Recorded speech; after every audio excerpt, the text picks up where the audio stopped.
armonizando tu ser con la palabra de Dios leída de la Biblia latinoamericana en el Nuevo Testamento del libro de Romanos.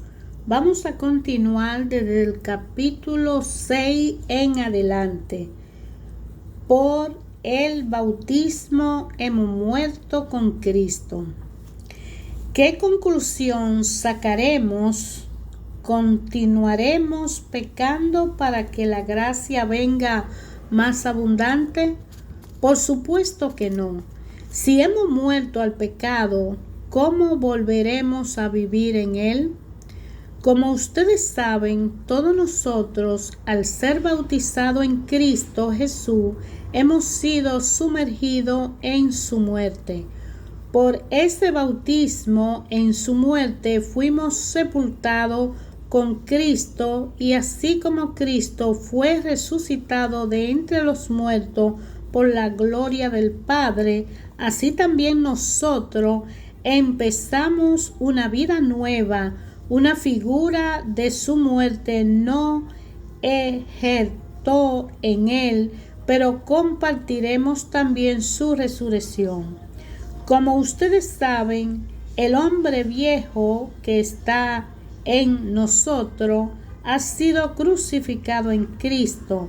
Las fuerzas vivas del pecado han sido destruidas para que no sirvamos más al pecado.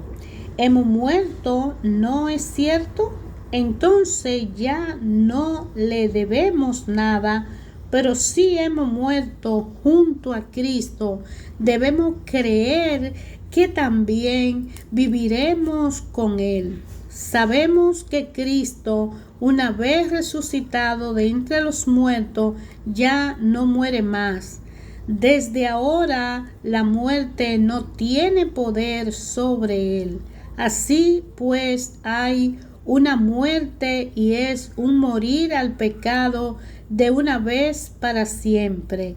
Y hay un vivir que es vivir para Dios. Así también ustedes deben considerarse a sí mismos muerto para el pecado y vivo para Dios en Cristo Jesús. No dejen que el pecado tenga poder sobre este cuerpo, es un muerto, y no obedezcan a sus deseos. No le entreguen sus miembros, que vendrían a ser como malas armas al servicio del pecado.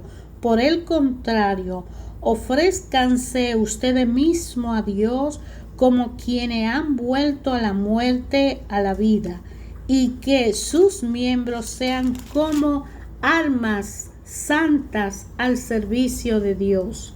El pecado ya no los volverá a dominar, pues no están bajo la ley, sino bajo la gracia. Díganme el hecho de que ya no estemos bajo la ley, sino bajo la gracia, ¿no autoriza a pecar? Claro que no. Si se entregan a alguien como esclavo, pasan a ser sus esclavos y a obedecer sus órdenes, ¿no es así? Si ese dueño es el pecado, irán a la muerte, mientras que, obedeciendo a la fe, alcanzarán una vida santa. Así pues, demos gracias a Dios, porque antes tenían como dueño al pecado, pero han obedecido de todo corazón a esa doctrina a la cual se han entregado, y liberado del pecado, se hicieron esclavos del camino de justicia. Ven que uso figura muy humana, pues tal vez le cueste entender. Hubo un tiempo en que llevaron una vida desordenada e hicieron sus cuerpos esclavos de la impureza y del desorden. Conviértanlos ahora en seguidores de la justicia verdadera para llegar a ser santos. Cuando eran esclavos del pecado, se sentían muy libres respecto al camino de justicia, pero con todas esas cosas de las que ahora se avergüenzan, ¿cuál ha sido el fruto? Al final está la muerte. Ahora, en cambio, siendo libres del pecado y sirviendo a Dios, trabajan para su propia santificación y al final está la vida eterna. El pecado paga un salario y es la muerte. La vida eterna, un cambio, es el don de Dios en Cristo Jesús nuestro Señor. Le hablaré, hermanos, como a gente instruida en la ley. Ustedes saben que la ley tiene autoridad sobre la persona solamente mientras viven. La mujer casada, por ejemplo, está ligada por ley a su marido mientras éste vive. En cuanto muere el marido, ya no tiene obligación hacia él mientras esté viva. Cometía un adulterio entregándose a otro, pero muerto el esposo queda libre de sus deberes y si se entrega a otro hombre no será un adulterio. Lo mismo pasa con ustedes, hermanos, pues han muerto a la ley en la persona de Cristo y han pasado a pertenecer a otro, al que resucitó de entre los muertos, a fin de que diéramos fruto para Dios.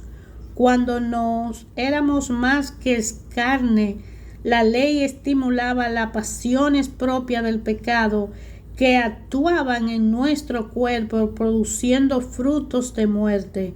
Pero ahora hemos muerto a lo que nos tenía aprisionado y la ley ya no vale para nosotros. Ya no estamos sirviendo a una ley escrita, cosa propia del pasado, sino al Espíritu. Esto es lo nuevo. ¿Qué significa esto? Que la ley es pecado. De ninguna manera. Pero yo no habría conocido el pecado si no fuera por la ley. Yo no tendría conciencia de lo que es codiciar si la ley no me hubiera dicho no codiciará. El pecado encontró ahí su oportunidad y se aprovechó del precepto para despertar en mí toda suerte de codicia, mientras que sin ley el pecado es cosa muerta. Hubo un tiempo en que no había ley y yo vivía, pero llegó el precepto, dio vida al pecado y yo morí. Así pues, el precepto que había sido dado para la vida me trajo la muerte.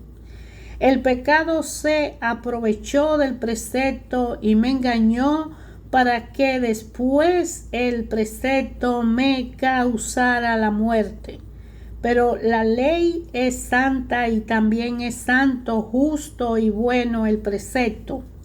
¿Será posible que algo bueno produzca en mí la muerte? En absoluto. Esto viene del pecado y se ve mejor lo que es el pecado cuando se vale de algo bueno para producir en mí la muerte.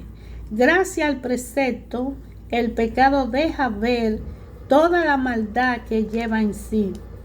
Sabemos que la ley es espiritual, pero yo soy hombre de carne y vendido al pecado.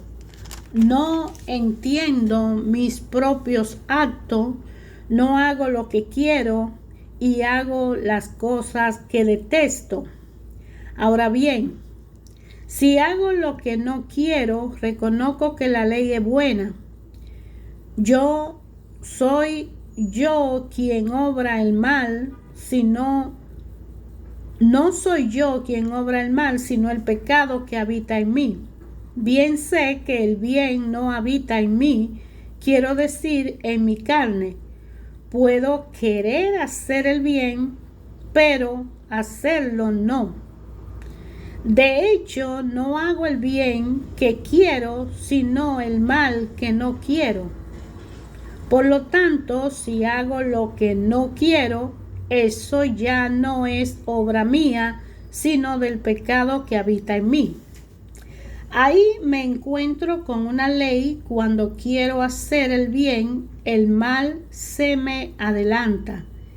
En mí, el hombre interior se siente muy de acuerdo con la ley de Dios, pero advierto en mis miembros otra ley que lucha contra la ley de mi espíritu, y paso a ser esclavo de esa ley del pecado que está en mis miembros. Infeliz de mí, ¿quién me librará de este cuerpo o de esta muerte? Gracias sean dadas a Dios por Jesucristo nuestro Señor. En resumen, por mi conciencia me someto a la ley de Dios, mientras que por la carne sirvo a la ley del pecado. Ahora bien, esta condenación ya no existe para los que viven en Cristo Jesús. En Cristo Jesús, la ley del Espíritu de vida te ha liberado de la ley del pecado y de la muerte. Esto no lo podía hacer la ley, por cuanto la carne era débil y no le respondía. Dios entonces quiso que su propio Hijo llevara esa carne pecadora, lo envió para enfrentar al pecado y condenó el pecado en esa carne. Así que en adelante, la perfección que buscaba la ley había de realizarse en los que no andamos por los caminos de la carne, sino los caminos del Espíritu. Los que viven según la carne van a lo que es de la carne, y los que viven según el Espíritu van a las cosas del Espíritu. Pero no hay sino muerte en lo que ansían la carne, mientras que el Espíritu anhela vida y paz. Los proyectos de la carne están en contra de Dios, pues la carne no se somete a la ley de Dios y ni siquiera puede someterse. Por eso los que viven según la carne no pueden agradar a Dios.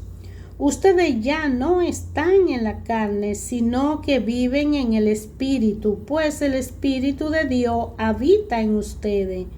Si alguno no tuviera el Espíritu de Cristo, éste no le pertenecería. Pero Cristo está en ustedes, y aunque el cuerpo lleve en sí la muerte a consecuencia del pecado, el Espíritu es vida por haber sido santificado. Y si el Espíritu de aquel que resucitó a Cristo de entre los muertos está en ustedes, el mismo que resucitó a Jesús de entre los muertos dará también vida a sus cuerpos mortales por medio de su Espíritu que habita en ustedes. Entonces, hermanos, no vivamos según la carne, pues no le debemos nada. Si viven según la carne, necesariamente morirán, más bien de muerte de la obra del cuerpo mediante el Espíritu, y vivirán. Todos aquellos a los que guía el Espíritu de Dios son hijos e hijas de Dios. Entonces no vuelvan al miedo. Ustedes no recibieron un espíritu de esclavo, sino el espíritu propio de los hijos, que no permiten gritar Abba, o sea, papá. El Espíritu asegura a nuestro espíritu que somos hijos de Dios.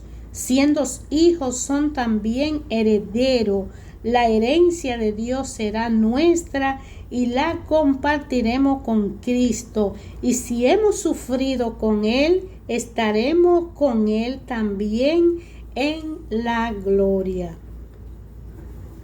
Estimo que los sufrimientos de la vida presente no se pueden comparar con la gloria que nos espera y que ha de manifestarse.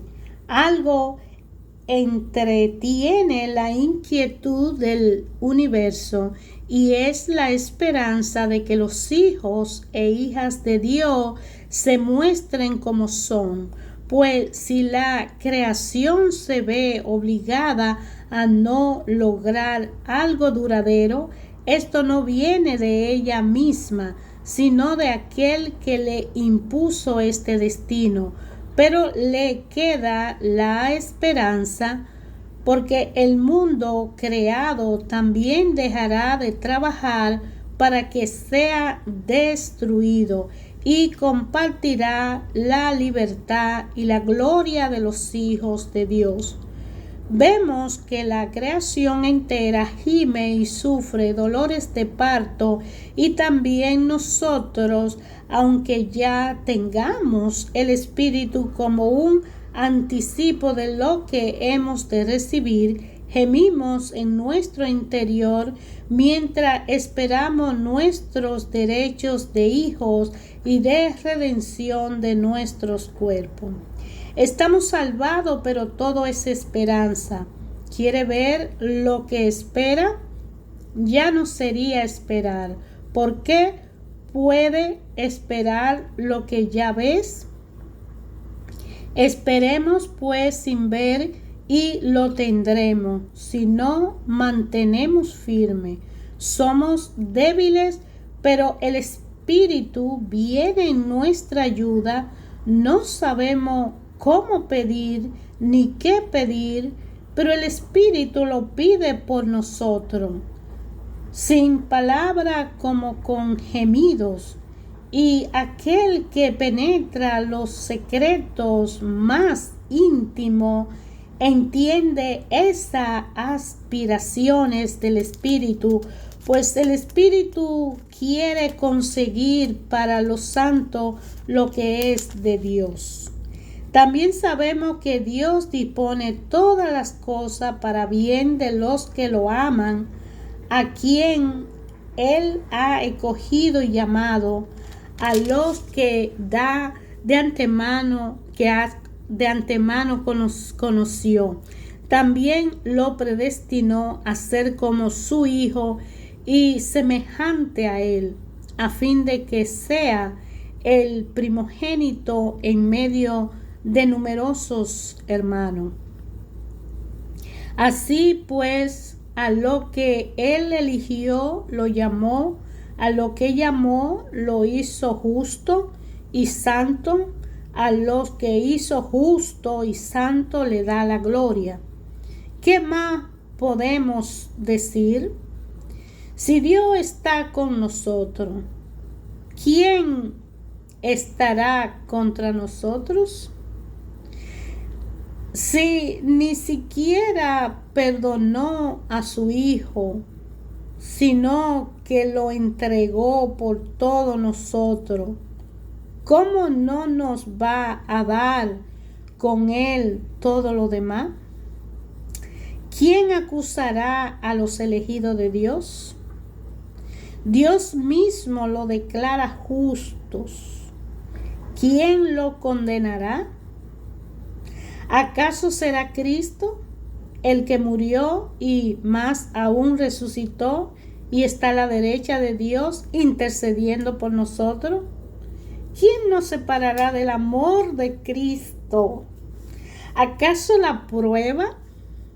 ¿Acaso la aflicción? ¿Acaso la persecución? ¿El hambre? ¿La falta de todo? ¿Los peligros o la espada? ¿Quién nos separará del amor de Cristo?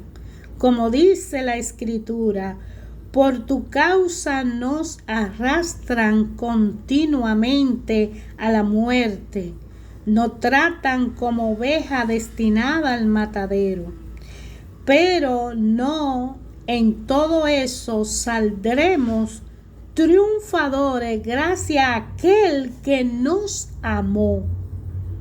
Yo sé que ni la muerte, ni la vida, ni los ángeles, ni las fuerzas del universo, ni el presente, ni el futuro, ni las fuerzas espirituales, ya sean del cielo o de los abismos, ni ninguna otra criatura podrán apartarnos del amor de Dios manifestado en Cristo Jesús nuestro Señor. Quiero hablarle en Cristo, todo será verdad y no miento, tal como mi conciencia me lo atestigua en el Espíritu Santo.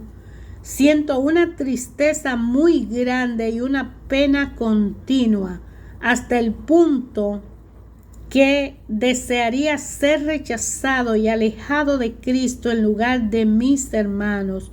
Me refiero a los de mi raza. Ellos son los israelitas a quienes Dios adoptó. Entre ellos descansa su gloria con la alianza, el don de la ley, el culto de la promesa de Dios. Suyos son los grandes antepasados y Cristo es uno de ellos según la carne, el que como Dios está también por encima de todo. Bendito sea por todos los siglos. Amén. No quiero hablar de un fracaso de la promesa de Dios porque no todos los israelitas son Israel, como tampoco los descendientes de Abraham eran todos hijos suyos, pues le fue dicho: los hijos de Isaac serán considerados tus descendientes. O sea, que no basta ser hijo suyo según la carne para ser hijo de Dios. La verdadera descendencia de Abraham son los hijos que le han nacido a raíz de la promesa de Dios.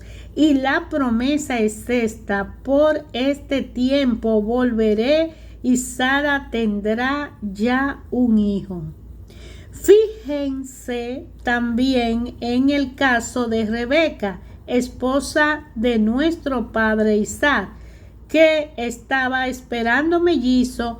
Como todavía no había hecho ni bien ni mal, la elección de Dios era totalmente libre y todo dependía, no de los méritos de algunos, sino de su propio llamado. Y fue entonces cuando se le dijo: el mayor servirá al más joven. La Escritura dice al respecto: elegí a Jacob y rechacé a Esaú. ¿Diremos entonces que Dios es injusto? Claro que no. Dice, sin embargo, a Moisés: seré misericordioso con quien quiera serlo, y me compadeceré de quien quiera compadecerme. Debemos concluir que lo importante no es querer o llegar primero, sino que Dios tenga misericordia. En la Escritura dice a Faraón: te hice Faraón con el fin de manifestar en ti mi poder y para que toda la tierra conozca mi nombre. Así que Dios usa de misericordia con quien quiera y endurece el corazón de quien quiera. Tú me vas a decir: Dios no tiene por qué reprocharme, dado que nadie puede oponerse a su voluntad. Pero amigo, ¿quién eres tú para pedir cuentas a Dios? ¿Acaso dirá la arcilla al que la modeló: ¿por qué me hiciste así? ¿No dispone el alfarero su barro y hace con él mismo barro una vajilla preciosa o una para el mensaje? Dios ha aguantado con mucha paciencia vasijas que solamente merecían su ira y que después de hacerlas serían reducidas a pedazos. Con ellas quería manifestar su justicia y dar a conocer su poder. Asimismo quiere manifestar la riqueza de su gloria con otras vasijas, las vasijas de la misericordia que ha preparado de antemano para la gloria. Así nos has llamado Dios, no solo de entre los judíos, sino también de entre los paganos. Lo dijo con el profeta Oseas: llamaré pueblo mío al que no es mi pueblo, y amada mía a la que no es mi amada. Así como se le dijo: ustedes no son mi pueblo, serán llamados hijos del Dios vivo. Respecto a Israel, Isaías dice sin vacilar: aunque los hijos de Israel fueran tan numerosos como la arena del mar, solo un recto se salvará. El Señor lo hará en esta tierra sin fallar y sin demora. También Isaías anunció: si el Señor de los ejércitos no nos hubiera dejado alguna descendencia, seríamos como Sodomas, parecido a Gomorra. Entonces, ¿en qué quedamos? En que los paganos que no buscan el camino de rectitud lo encontraron. Hablo de la rectitud que es fruto de la fe. Israel, en cambio, que busca en la ley un camino de rectitud, no alcanzó la finalidad de la ley. ¿Y por qué? Porque se ataba a la observancia y no a la fe, y tropezaron con aquel que es la piedra de tropiezo, como está escrito: mira que pongo en Sión una piedra para tropezar, una roca que hace caer, pero el que crea en él no será confundido. Hermanos, el libro de Romanos no está hablando de que ayer, hoy, siempre la palabra de Dios habla a nosotros, a cada uno, en una forma directa, personal y particular. Hemos hablado aquí de el bautismo que se recibe del agua y del Espíritu. Cuando recibimos al Señor Jesús, decidimos cambiar de vida y concentrarnos en una vida disciplinada, observando la ley, practicando la justicia, y es cuando nos congregamos en comunidad para conocer más del Señor, para llevar una vida en paz y en concordia con lo que Dios así manda.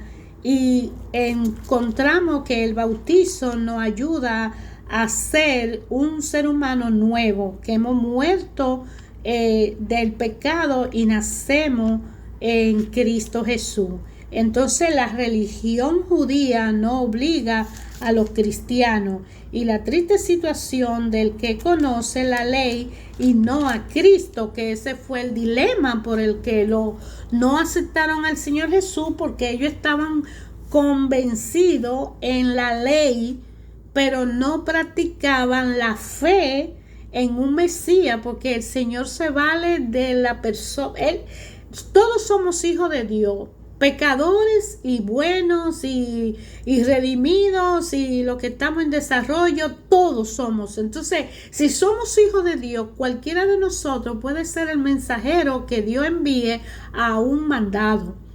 Y si Dios eligió a Jesucristo porque no había entre la humanidad existente quien fuera fiel, porque a Moisés lo envió de mensajero y casi lo matan, y por ellos mismos Moisés no cruzó a la tierra prometida, entonces decide mandar a su propio hijo, a su esencia misma, para que nos convenzamos de cada uno de nosotros que no solo es ser el sacrificio y cumplir la ley, sino es que creamos en esa ley, porque esa ley nos está hablando de un Dios vivo, que todo a la vida eternamente Él está vivo y está ahí con nosotros, tan cerca que hasta lo podemos tocar, y está para nosotros, y debemos sentirnos orgullosos de ser hijo de Dios.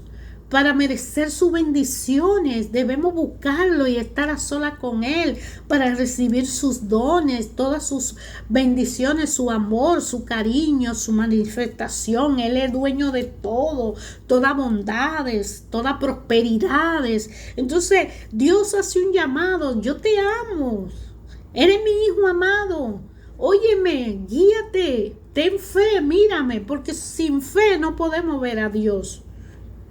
Hemos recibido el Espíritu Santo después de un bautismo, pero muchos quieren tener una relación con Dios sin recibir el Espíritu Santo, y en la carne no vamos a poder. Por eso es que Pablo aquí en Romanos viene a hablarnos y a decirnos, y oigan y corríjanse, y esta lectura que hemos hecho es de consejo de los romanos a las iglesias primitivas de antes, para que se organicen y sientan, porque muchos no se creían hijos de Dios, pensaban que solo eran los hijos descendientes de Isaac, pero Dios dijo que todos somos hijos de Él, y usa a uno para corregir al otro, y hace con uno lo que uno decide, pero el que se pierde es aquel que no le obedece.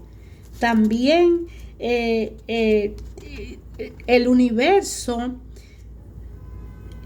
espera su redención. Quien no podrá apartar del amor de Dios en esta tierra, ayer, hoy y mañana? ¿Quién no puede quitar del amor de Dios? Un simple problema: si Dios creó el mundo y nos creó a nosotros, el Espíritu Santo viene a morar en nosotros y nos guía. Por eso Dios no es un padre castigador y no es un padre injusto. Y muchas personas que no lo conocen, porque están pasando situaciones difíciles, dicen: Dios es malo, Dios me dio este castigo. No, si nosotros mismos nos castigamos cuando violamos las leyes. El mandato que quiere Jesucristo es que seamos justos, cumpliendo la ley, pero que vivamos en la fe que Él nos enseñó, para saber que solo por fe hablaremos con Dios, solo por fe veremos a Dios, solo si Él decide, porque Moisés le pidió verlo y Él dijo: solo verá una parte de mí, porque Dios es autónomo, Él decide lo que Él quiera, pero por fe nosotros podemos decirle a esa montaña: muévete, y se moverá. Lo dijo Jesucristo. Entonces es posible que una relación personal con el Padre se haya manifestada para gloria y bendición del Padre, y bendición nuestra, de nuestros hijos, de nuestra familia, de nuestro lugar de trabajo, de nuestra ciudad, de nuestro ambiente. Si Dios nos ama tanto y nos dice que necesitamos nacer de nuevo en la mano de Jesús, y dice que solo no podremos sino con la ayuda del Espíritu Santo, que viene y con gemido en nosotros nos comunica con el Padre, y en esa intimidad, porque el Padre está en lo más profundo de nuestro ser y conoce todo lo íntimo que hay en nuestro corazón, es el único que puede ver todo lo que hay dentro de nuestro ser, de nuestra cabeza, de nuestro corazón, de nuestra voluntad, de nuestra conciencia. Solo el Padre lo puede ver.